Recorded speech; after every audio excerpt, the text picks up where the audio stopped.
Truthspresso, episode 49. Face it, we all would rather sleep in this morning. That's why God gave us espresso, to kickstart our zombified corpses into hyperdrive. And now, giving your mind and soul the morning shot of truth it craves. This is Truthspresso with Daniel Minnick.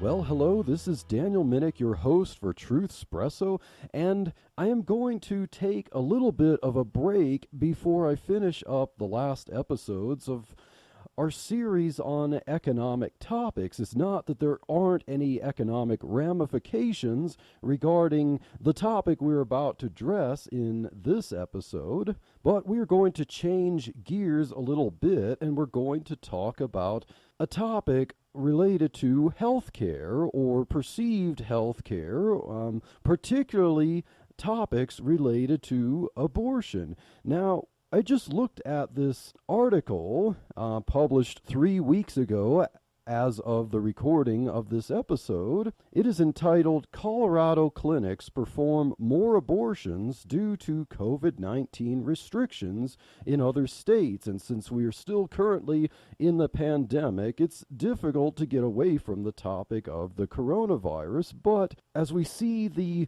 COVID-19 effects and the effects of responding to COVID-19 in various areas of the economy and in healthcare, as people were afraid that hospital beds would become overwhelmed, that the healthcare system would become overwhelmed responding to the coronavirus, we're going to look at a different angle related to COVID-19, because some states were determining what is essential activity, business activity, or even healthcare activity, and some states would differ in that. Now, Colorado, according to this article, has determined that abortion is an essential healthcare activity, and other states like Texas, in order to keep people safe and healthy from spreading the coronavirus, just like with some aspects of healthcare, they restricted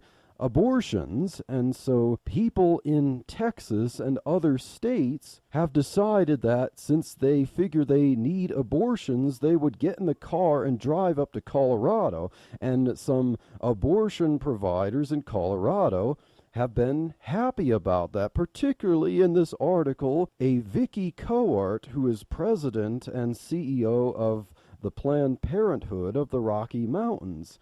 And she said, quote, "Abortion was put on hold," referring to Texas. "It was an effective ban on abortions in Texas." And so they seem to be fine with banning church gatherings, but not about abortions. That's a ban on abortion. It's like a pro-life conspiracy.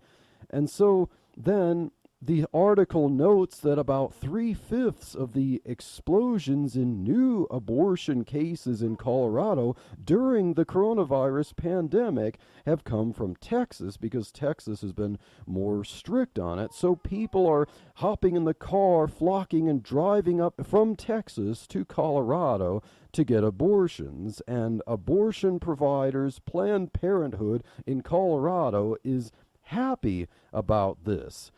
And I remember seeing on the Guttmacher website that because of the coronavirus pandemic, they claim that abortion is always essential health care, always, something to that effect. Now, I have a very special guest with me on this episode. I would say that this is the most special guest I've had so far, because this guest is none other than my own very dear and sweet wife, Chelsea. And Chelsea is a medical professional who has dealt with the issues, the political issues surrounding abortion policies. So Chelsea, welcome to Truthspresso. Hello, thanks for having me. So Chelsea, you as a medical professional would disagree with the CEO of Planned Parenthood of the Rocky Mountains, that this is not something we would want. And you don't believe that abortion is an essential medical activity. So why would you believe that? I mean, isn't it a medical procedure? Like, why would you disagree with that? Yes, I definitely disagree that abortion is an essential healthcare procedure. It's not essential because it is taking the life of a human being, in particular the baby. But not only that, it's also exploiting women. And Planned Parenthood and NARAL, a lot of these larger organizations are really well versed in how to exploit women, saying that they need to have an abortion, they need to have this access, that it is a right for them to do this. But statistics show us that this is not true, that abortions actually have very long-lasting effects on women, emotionally, physically, mentally, and that this is not something that they should be seeking, and therefore I don't think this is an essential practice that needs to go on, especially during the pandemic. So, Chelsea, what you're saying is that there are lots of women that have unplanned or unwanted pregnancies, and they might be poor, they might be stressed out about how much work goes into taking care of a baby, and they feel that they might not be in the situation where they would be capable of taking care of a baby. Maybe they're, a young teenager, and maybe they even just started college, but like they haven't gotten their lives started. They're not in a financial situation where they'd be able to take care of a baby. So, I mean, why wouldn't abortion be something that would help them out? I mean, if they're desperate for their own sake, their mental health, for being able to deal with competence in financial situations, like you're saying that abortion actually really exploits women, it doesn't empower them? Like, could you explain that? Sure. And for those of you listening, if you hear little baby noises, we do have our 5-month-old along here with us today. And so I will be the first to tell you, our fourth baby, yes, being pregnant and raising children, just the pregnancy in and of itself is challenging for women, but that is also the hugest blessing for women too, and that's how God made us. I love the Mother's Day episode that you did recently about how God made women, and that God designed women to love children and to cherish them. And abortion goes totally against how God made us. God did not make us to want to be so overwhelmed with the stresses of a pregnancy or childbearing, raising children, to the point of killing our own children. That is totally contradictory. So I think that, yes, it exploits women, and that this is going against how God designed us. Also, there's a lot of shaming that goes on, shaming women into thinking that you're not successful if you don't have the 9-to-5 jobs like men do, you don't have a certain income like men do, and that is showing that women are inferior and men are superior. There's a lot of pressure put on women about that, but that does not mean we have to kill our children in the womb in that process. And something to kind of point out earlier when you were talking to Daniel about Colorado specifically, and how there's that increased rate of abortions in Colorado. And interesting to note that Colorado was actually the first state to legalize abortion in 1967. So 6 years before Roe v. Wade was passed, Colorado said that abortion should be legal in all 9 months of pregnancy. And Colorado is one of 7 states that allows late-term abortions with the fewest restrictions. Like, there's no waiting period. You don't have to have parental consent. Yeah. And we also have the leading late-term abortionist, Warren Hearn, who resides here in Boulder, Colorado. He actually wrote the book to help other providers know how to perform different methods of late-term abortions. His book's called Abortion Practice, and in there he even mentions how some of these types of abortion procedures give him a thrill. And we also have a billboard as you enter the state of Colorado that welcomes out-of-staters, saying, "Welcome to Colorado, where you can get a safe, legal abortion. Wow. So yes, Colorado is definitely on the map of promoting abortions all the way up until birth.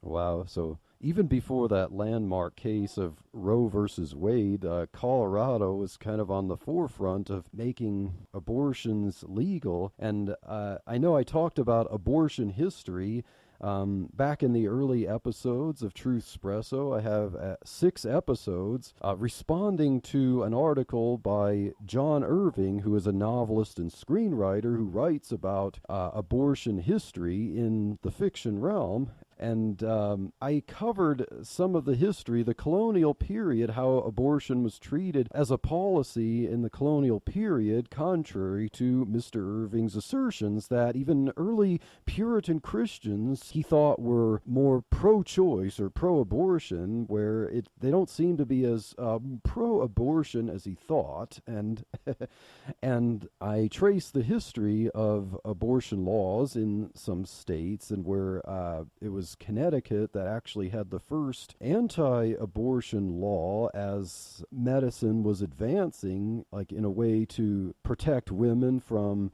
medical providers that would harm them with abortifacients. And then I talked about Dr. Horatio Storer. I quoted and summarized some of his book called A Book for Every Woman, where he made the case that abortion was murder and that it was harmful to the mother, both to their physical well-being, such as their hormones being affected by having a pregnancy that's natural taken out of their body, the baby, and their emotional stability, and so that allowing abortions for the benefit of medical providers, making money off of exploiting women, as you said, that he made the case, and it actually got states, like all the states in the Union for a while, to make abortion illegal. And so, the medical profession at least used to recognize that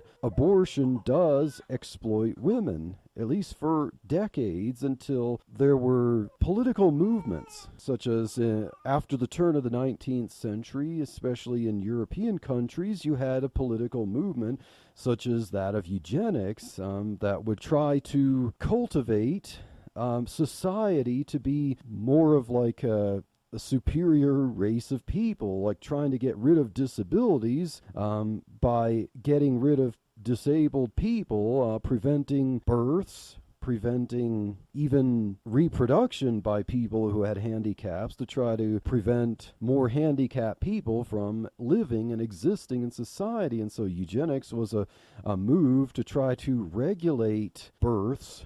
Yeah, and to that point of eugenics, it's interesting how last year was kind of a big year for legislation trying to have fewer restrictions on the late-term abortions. In particular, Governor Andrew Cuomo in New York in January of 2019 passed a law to ensure that women in New York would always have the fundamental right to control their own body. He also removed any criminal codes that would imprison or fine doctors from performing late-term abortions.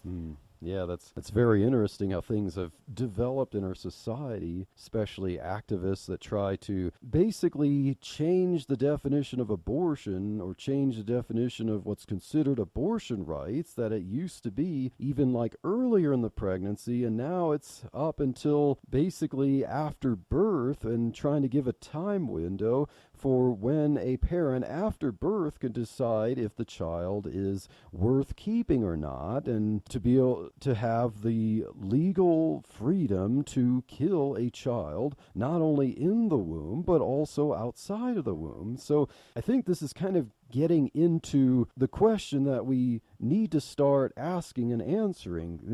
We've been talking about abortion policy and abortion in history, a little summary of that. Chelsea, what exactly is abortion? I mean, is it just one thing? Is it just one procedure, or there are different types of abortion? Like, and how would that even affect how things are reported as abortion? So let's just start, like, can you give an overview of just what is abortion and what are the general types of abortions? Sure.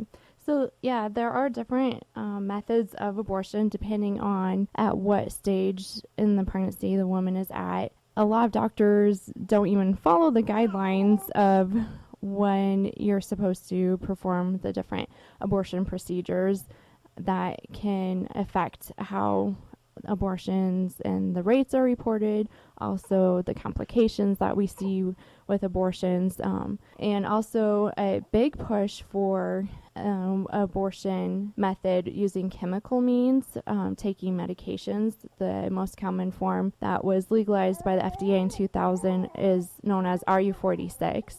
Or also called the abortion pill. And this is the most common method of chemical abortion here now. And women basically have to take 2 different medications at 2 different times. And the FDA approved this method up until 10 weeks of pregnancy, but a lot of doctors will allow it up to 12 weeks, some even up to 16 weeks. If you think about it, the further along you are in the pregnancy during this procedure, the more likely you're going to have complications and more serious complications. So basically with the abortion pill, the first medication is called mifepristone, and that is used to block progesterone from getting to the placenta. Receptors in the placenta need progesterone for the baby to continue to grow and thrive, and the mifepristone blocks those receptors so progesterone is not able to get to the placenta.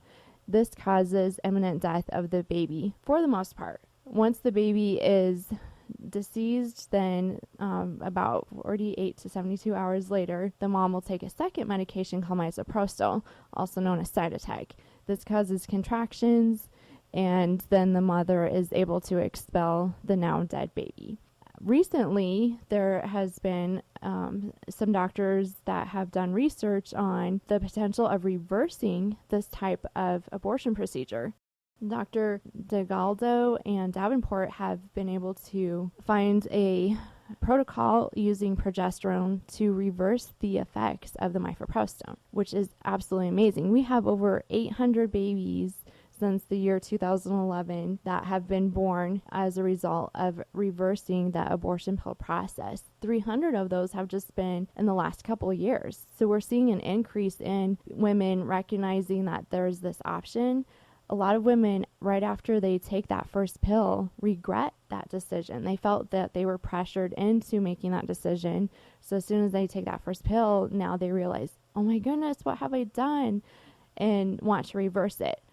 Heartbeat International has a crisis line for women to call in if they regret their abortion, if they need help. And once they call that hotline, then Heartbeat International hooks them up with a abortion pill reversal provider in their area so they can get treated right away. Time is of the essence with starting the progesterone protocol. So if you think about it, the way that the abortion pill reversal works is, remember, mifepristone works by blocking progesterone from those receptor sites. So if we're giving women that want to reverse this process extra progesterone, then there's a lot more progesterone on board to kind of fight for that spot in the receptor site. And then we have follow-up ultrasounds we do and lab tests that we do to make sure that both mom and baby are healthy during this process, and just kind of monitoring how that works. But that is an exciting avenue that we've been able to start here in Colorado. There are currently 3 providers that do the abortion pill reversal protocol, and thankfully this year we are opening up a clinic that my husband and I, Daniel, we're starting here in Castle Rock to offer that service for women as well. And so that's one of the huge types of abortion procedures that we see on the chemical side of it. There are the other side of abortion procedures that are the medical procedures, and those ones involve instrumentation to either dilate the cervix. They'll use laminaria or prostaglandins to kind of help soften the cervix. and they'll use a curettage, which is kind of a sharp-edged hoop-looking instrument. They'll insert that into the womb and scrape any of the pregnancy products in there. So that is the medical terminology. They call it products of conception. But what is really in there, we know, science knows that that is the baby that's in there. So they're using the sharp-edged instrument and they're scraping the sides of the uterine lining to tear apart that baby, the placenta, the egg sac, everything that baby needs to survive. They tear it all apart, and then they use a section to extract, kind of like a vacuum, extract out all the baby parts. Now, one of the major complications of this procedure, this is called the DNC, dilation and curettage, is that if the baby parts are not extracted in whole, that even a small piece of tissue left in the mom can cause an infection, and that would be really serious for the mom's health. And also it increases her risk for bleeding or hemorrhaging. So those are the two major complications physically that you see with the DNC procedure. The DNC procedure is usually done in that first trimester. And then you have the DNE procedure, dilation and extraction, and that's where it's similar to the curettage, but this one, instead of using the curettage first, you actually just use the suction catheter to suck out the baby parts, and sometimes there's a sharp edge on the suction that they can mutilate the baby in the process to try and get all the parts out. And sometimes the baby is too big and they aren't able to get all the parts out through that section, so they'll have to go in and manually sweep out the baby parts too. And so you can see with this procedure, the baby being bigger as well, and there's a higher risk of bleeding and infection with these moms as well for the physical effects of it. And then the last procedure that you have is a DNX, but that's like similar to the DNE, so we won't go into that one. It's just for another terminology of it. But one that I do want to touch on is the partial birth abortion, just because that is a huge topic. And recently, in 2019, Governor Ralph Northam of Virginia attempted to pass legislation to reduce any restrictions on late-term abortion and even allowing second trimester abortions to take place outside of hospital facilities. And his reason for trying to loosen the restrictions on late-term abortions is that if a mom unexpectedly goes into labor, she has a preterm delivery, now she has the baby with all these physical needs, he wants her to be able to have the right to decide, now this baby is going to have medical problems, probably tons of doctor's visits. This is going to be really stressful on the mom. She has 24 hours to decide with her doctor if she wants to keep the baby or not. They're going to be nice about this process and keep the baby comfortable during that 24 hours while the mom decides if the baby should live or not. And again, this is after the baby is actually delivered. So that's one extreme extent of the late-term abortions that we're seeing currently. Also, late-term abortions are done, they say, for the health of the mother or if the mom's life is at risk. There are very few times where the mom's life is at risk that you have to quickly deliver the baby. There is never a time where you have to deliver the baby and kill the baby, or kill the baby and deliver the baby. If the mom's life is at risk, you deliver the baby, you support the baby, you support the mom. That baby is a human being. So back to different ways that they do the partial birth abortion. The most common way is actually injecting a medication into the baby's heart through ultrasound guidance and making the baby's heartbeat stop. And then they can induce the mom into labor and she'll deliver the dead baby. However, there are so many different ways that late-term abortion procedures can be done. And there's been a lot of news media covering this too, that a lot of times doctors will actually induce labor and not do anything to kill the baby until the baby's delivered, so that way they can harvest the baby's organs for research, for stem cells, for immunizations. There's so much things, and unfortunately a huge profit that places are making on these babies' parts. And it's absolutely disgusting that these doctors are willing to deliver a baby fully living and then kill it outside so they can harvest the organs before the baby is dead. Certain organs have to be functioning while they're harvested. So just kind of a disturbing but truthful overview of some of the abortion procedures that we hear about and that we see. Wow, Chelsea, that's a lot of different kind of facets, aspects, or types of abortion. It seems like some complex medical procedures that require surgical know-how and stuff. So if this is really just healthcare, you or I might think it's disturbing or disgusting, but maybe we just don't have the stomach for some, surgical processes. If it's just, maybe if it's just healthcare, I mean, some people seem to think it's just healthcare, and maybe there are, as you mentioned, some possible complications, some risks involved. Maybe some women might be willing to take some possible health risks to prevent other things that might be even worse, like having to take care of a baby. So it seems like this issue of abortion, the different types of abortion, chemical abortions or surgical abortions, whether earlier or late term, that there's more to it than just the risk of complications from a procedure. So, I mean, even if there were no possible complications such as, tissue from the fetus being left over in the womb and causing internal bleeding or possibly something more serious later on, if a woman's willing to take that risk, why shouldn't she be able to? So there's more to abortion, whether later or earlier in the term, than some people would make it out to be. So what really is the fundamental issue? We're talking about a human life inside the womb. So when does life begin inside the womb, and how do we know this?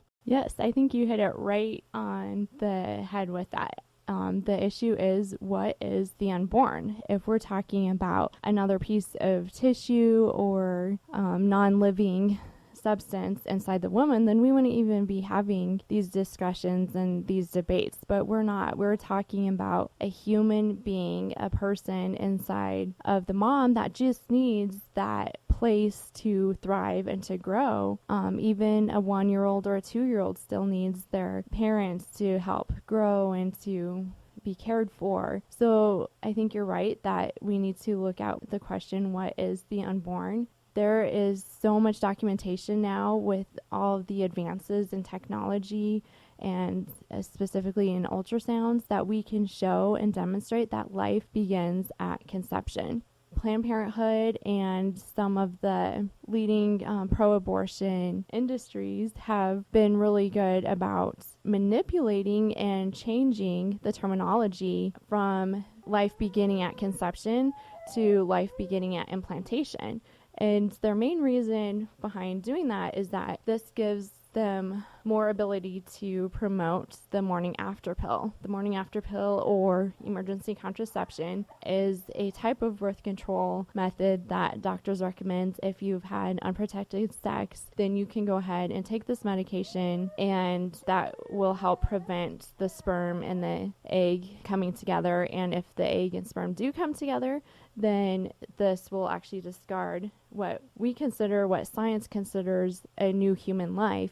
Planned Parenthood says, no, this is not a new human life because it has not implanted into the uterus. So their definition of when life begins, what is the unborn, starts at that implantation process, which it can be 5 to 8 days after actual conception. A really cool video, if you are interested in looking up on YouTube, there's a video showing what happens when the egg and the sperm unite. There's actually this quick flash of light that shows up surrounding this new formed life, and it's so amazing to see.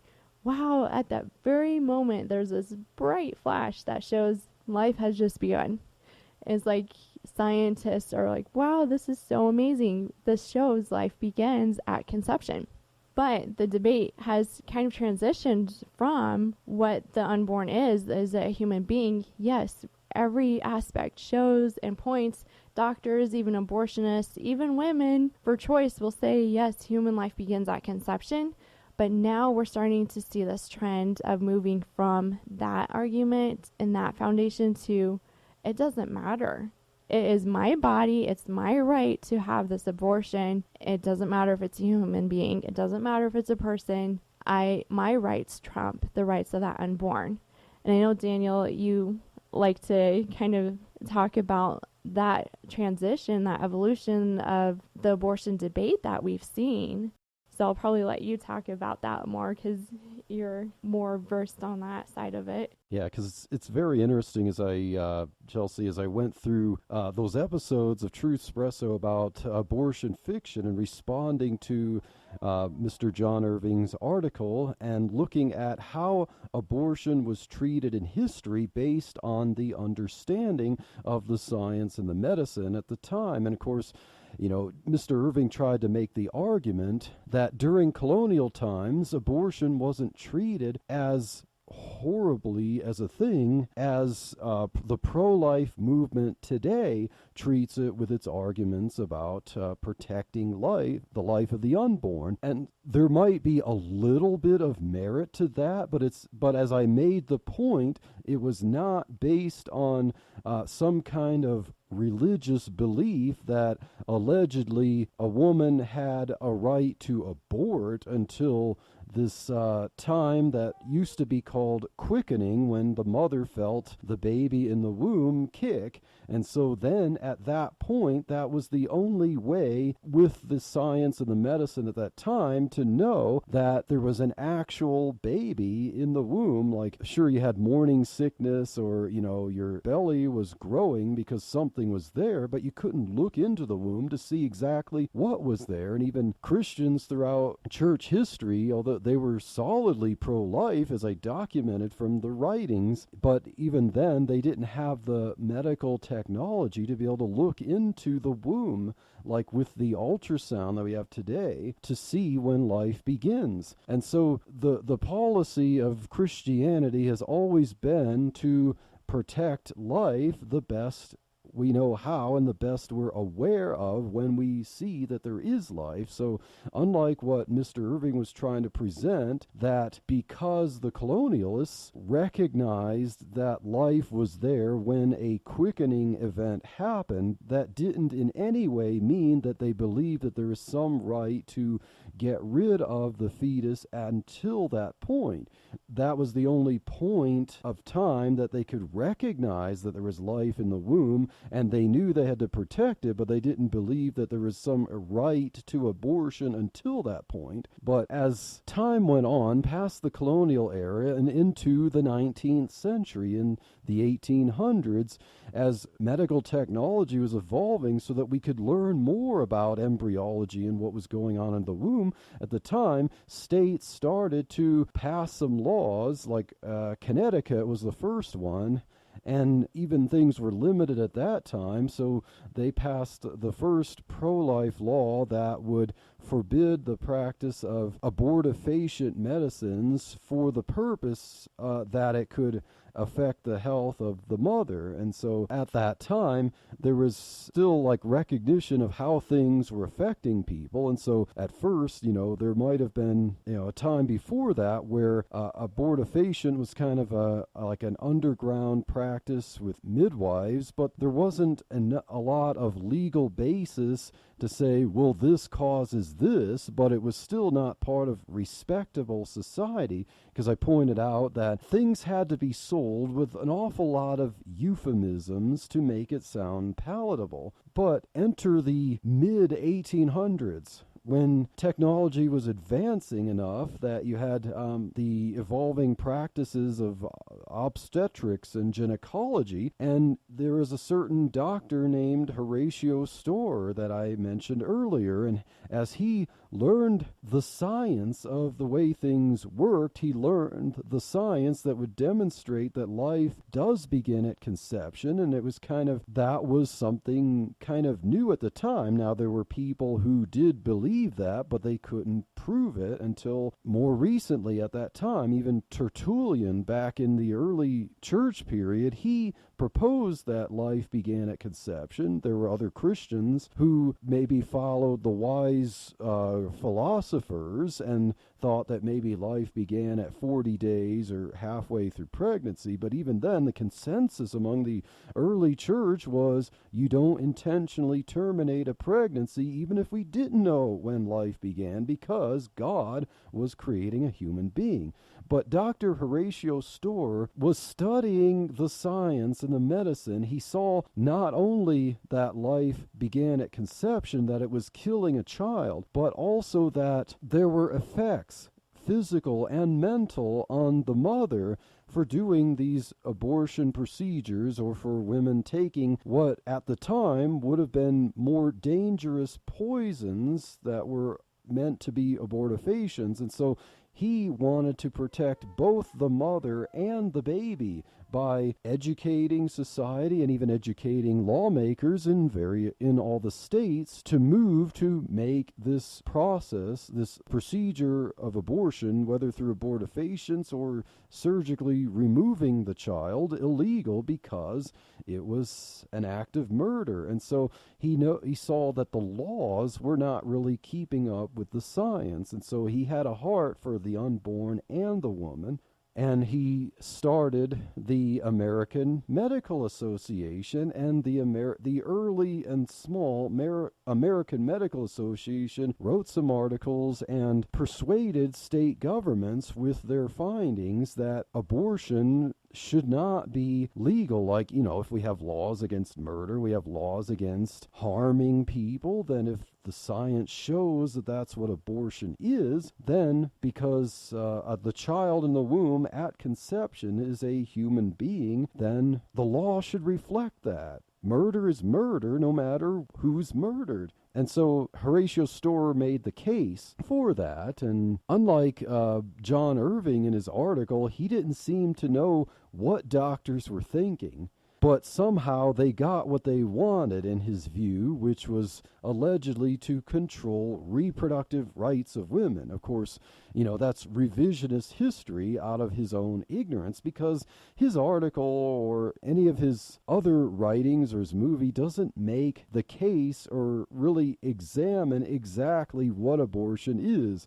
It's just reproductive rights. And as I said in my episode in response to Mr. Irving, if his idea of what the debate was all about were actually true, if it was only had to do with men in power wanting to control the reproductive rights of women, and we're not talking about killing human life, as the pro-life movement makes clear based on advances in science, that I would be with him. In fact, I would think his article was quite kind, actually, even though he was not very nice to the pro-lifers in his article, even though he said that he respected their views. If really the whole issue boiled down to what he was trying to make it out to be, I would probably be harsher than he was. But, the fact is, Mr. Irving and pro-abortionists really don't seem to make the issue about what the pro-life movement is shouting from the rooftops. We're talking about that it's killing a human life. And the pro-abortionists seem to sidestep that and just talk about like little details like, oh, well, it doesn't feel pain up until 24 weeks. Something like that, or just minutia like that, but they try to downplay what the actual debate is really all about. And the pro-life movement sure has some recent innovations, but these innovations are based on the discovery of science. What the ultrasound shows, what's going on, that life does begin at conception, that it is fully human, that DNA evidence shows that the little human being developing in the womb has all of its information independently to produce its own blood, to produce its own self. It just needs provision. It just needs sustenance from the mother. And, even outside the womb, someone has to take care of a child because the child doesn't know how to take care of itself. And so the debate has been for a while, and laws reflected it from the mid to late 1800s all the way until the early 1900s, when things started to slowly fade in the direction of allowing abortion legally, in fact, enforcing it legally, because philosophies had changed over time. It seems like now the science proves more and more just what is inside the womb, but the philosophy has changed because the laws reflected the philosophy of protecting life and consistency. But then, as you had the eugenics movement in the early 20th century about the idea of some lives being worth more than others, and some handicaps, disabilities, maybe even different ethnicities or so-called races, had less worth or more worth than others. And so life didn't seem to be an objective thing across the board anymore. And so as science has demonstrated clearly what we know to be the taking of a human life, the debate has shifted from science more to philosophy.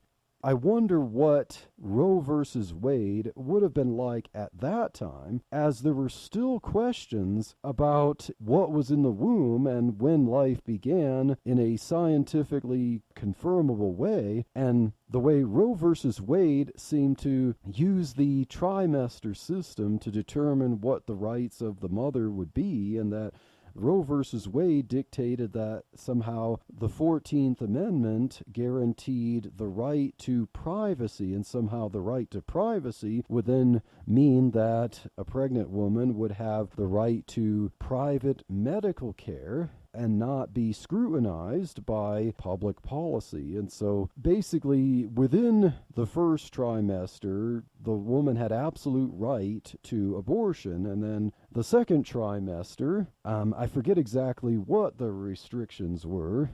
Then the third trimester, basically states could regulate abortions differently depending on how they perceive things might have to do with a woman's health or other things. Like states had a little more freedom to introduce some more restrictions on the third trimester, but that reasoning, which seemed like judicial activism from the justices in Roe versus Wade, did not seem to be based on any kind of absolute reasoning. It was more ignorance of when life actually began based on the science, even though 100 years before then, medical professionals were arguing that life began at conception, but we didn't have the ultrasounds allowing you to see that until, a few years later, and technology for ultrasounds have evolved since then. But Roe versus Wade was argued based on some level of ignorance of what we could actually see in the womb. And so since time has gone by, since Roe versus Wade in 1973, we can see from the ultrasound a little baby with a heartbeat at 5 weeks. And we could see a little baby moving around even before it's big enough to kick, and so that the mother could feel that. And we used to call that quickening. And so now we clearly see just how developed the baby is, that life does begin at conception, and a baby could feel pain earlier than was previously thought. A baby has a heartbeat earlier than was previously thought. A baby's moving around and has fingers and toes that we couldn't see before. But even with all of that, as people have basically lived culturally in light of the landmark cases of Roe versus Wade and Doe versus Bolton in 1973, they're kind of rely on the cultural access to abortions. And so basically, it seems like the idea is, well, we need this, it doesn't matter what you prove otherwise from the science. The arguments used to be from science like, well, it's just a clump of cells before, but that has changed now.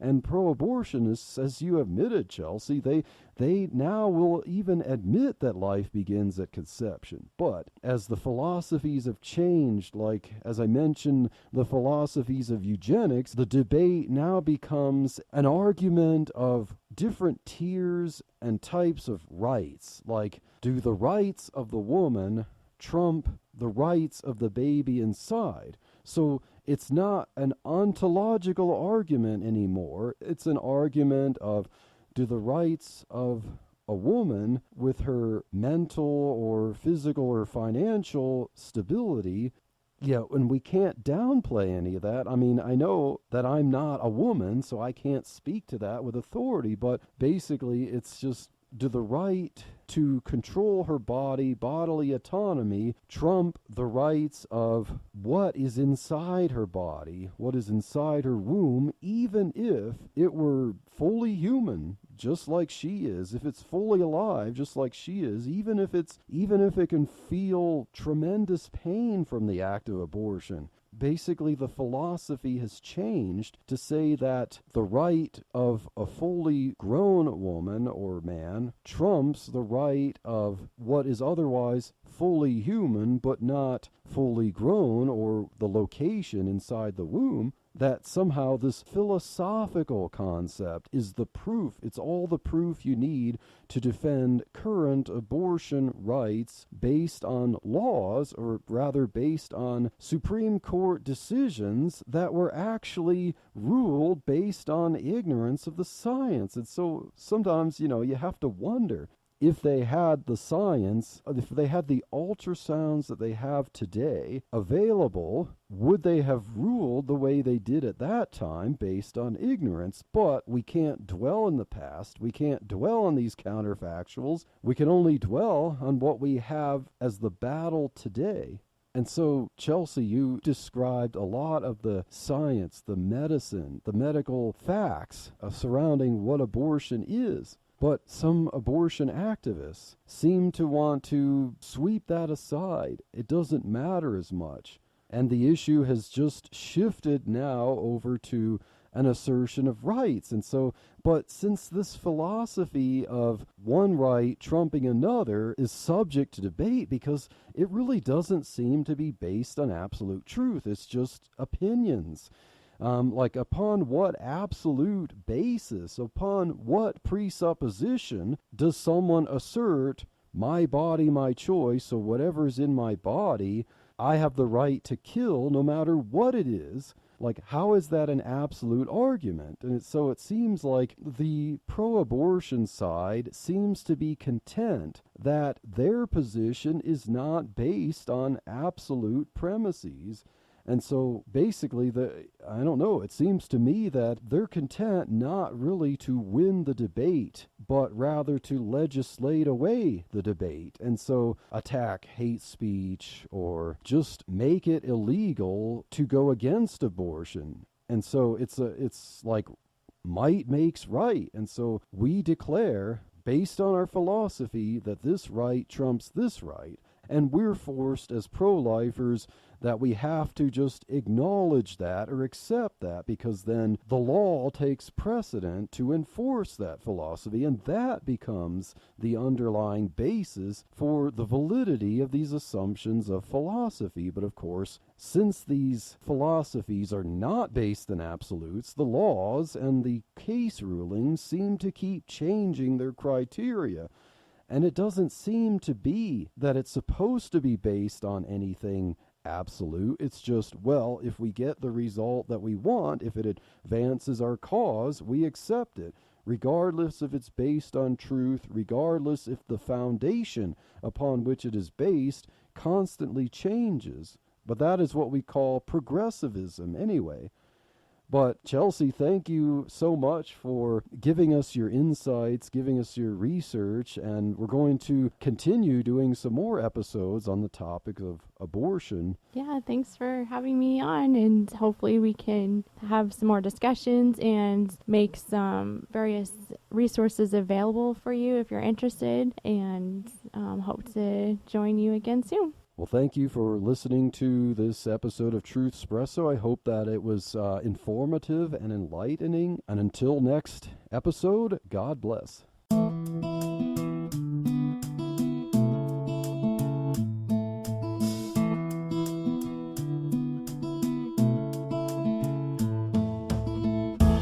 Thank you for waking up with Truthspresso. Good morning, and God bless your day.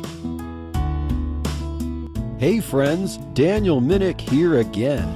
If you liked waking up to this episode of Truthspresso, I would really appreciate it if you would rate it on Apple Podcasts, Stitcher, or whatever application you use to listen to Truthspresso.